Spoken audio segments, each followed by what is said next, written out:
The Noubar Library was founded in 1928 by Boros Noubar, the son of the former Prime Minister of Egypt, who was an Armenian statesman of the time. He had both a political responsibility, being the head of the Armenian delegation, national delegation, but also a philanthropic responsibility, being the head of the AGBU. After the genocide, he decided to create a center of memory and history in order to rebuild, to reconstruct what had been destroyed from the Ottoman Armenian world. So, in a way, the initial aim of the library was to gather, to preserve, and to give a kind of rebirth to this destroyed Ottoman Armenian heritage. There was a kind of small group of Armenian businessmen who together built this building and kept the first floor for their activities, for the library and for the offices of what was at the time the Armenian National Delegation, and also the development of the AGBU activity in Paris at the time, because the seat of the organization was in Paris between the two world wars. The building where the Noubar Library is located was built by Armenians. It is a beautiful building in the Art Deco style, you know, of the 1920s, built by an Armenian architect who was Nafilian, and who also built the Maison des Étudiants Arméniens in the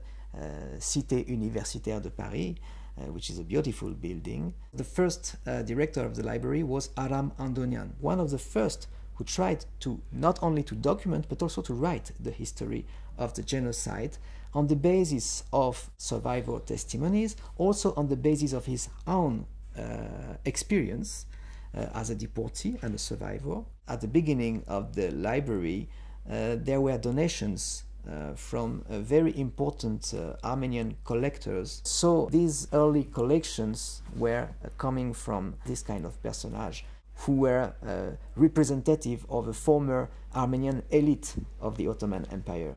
So this was in the 1920s, and we can say that at the beginning half of the collection for books and newspaper mainly was constituted after these donations. These collections also were enriched by the contribution of AGBU in the following decades.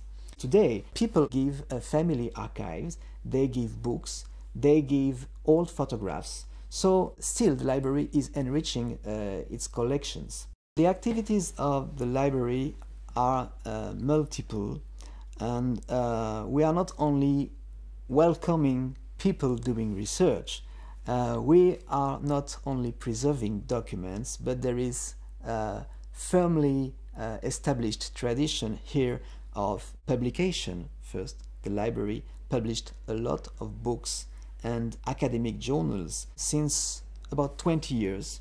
It started with Raymond Kevorkian, who was my predecessor in the library, and we are continuing this effort. We currently publish a semestrial academic journal, Études arméniennes contemporaines, Contemporary Armenian Studies, which is a bilingual journal, French and English. The goal of this publication is to provide information to a large audience, but in the meantime, it is an academic journal. We believe strongly that to be living, to enrich itself, this field has to be open to wider fields of knowledge and of research.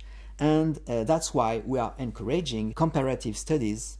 It is the first academic journal dedicated to Armenian studies, which is published online in open access. And also we are contributing to exhibitions. For example, on the occasion of the centennial in Paris, we organized a huge exhibition on the Armenian genocide in the City Hall of Paris, on the initiative of Anne Hidalgo, the mayor of Paris.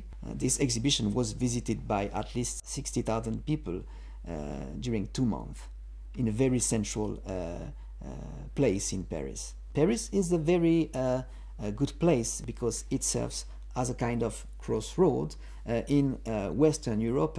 We are going out of the walls of the library, out of the walls of the community very often to share information with our colleagues, also with politicians, in conferences, in exhibitions, in helping to make films. We can build outside of the, let's say, Armenian community.